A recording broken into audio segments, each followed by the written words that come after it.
kukunin lang na something yung kahit ano. Kasi yung Maya.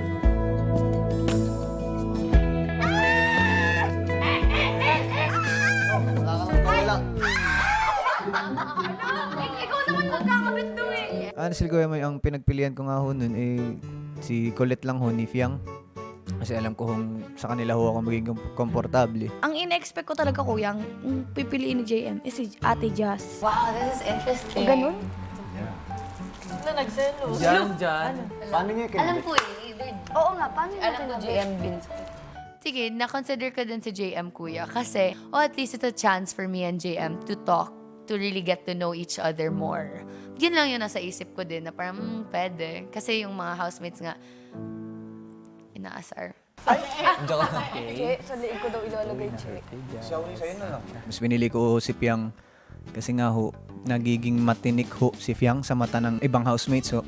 Kumbaga gusto ko lang ho ipakita sa kanila na komportable ho ako na kasama si Fiang at wala ho silang dapat isipin. Sabi sa akin ni Bakla, wala kasing iintindi sa'yo, Che. Oh, di ba? Ay, wala ka nang kawala sa bunganga ko, Che. Ikaw naman ang pipili, Darren.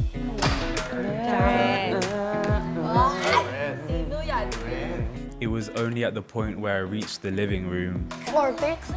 Just a rain. May thinking pa. is where I chose.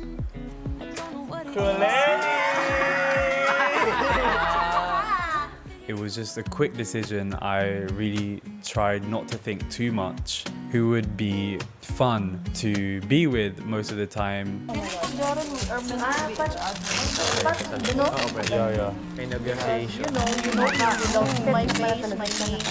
Ikaw ang susunod, Dylan.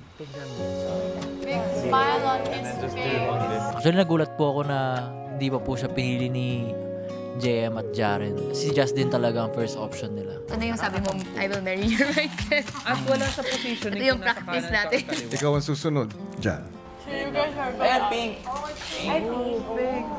Dalawa kasi yung choices na naiisip ko, kuya, si Kai tsaka si Rain. Kasi sila lang yung malapit sa edad ko, kuya. Sino?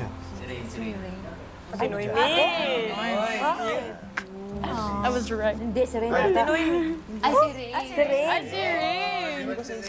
Kung si Kai yung pipiliin ko, kuya, baka awayin lang ako nun eh. Kung si Rain, okay lang to si Rain kasi chill-chill lang.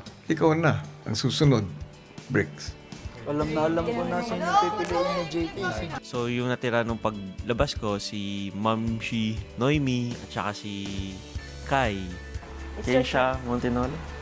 Full name? Gusto kong piliin talaga si Kai.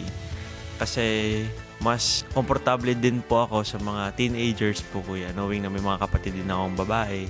Binsoy, ikaw na ang susunod na pipili. Wala ka na ibang choice. Plano ko po talaga. Kung sino man po yung makapares ko, hindi ko po papahirapan. Wala ka na interest. Wala ro kiro eh. Kiro mo sa kabisan, kinsang kauban.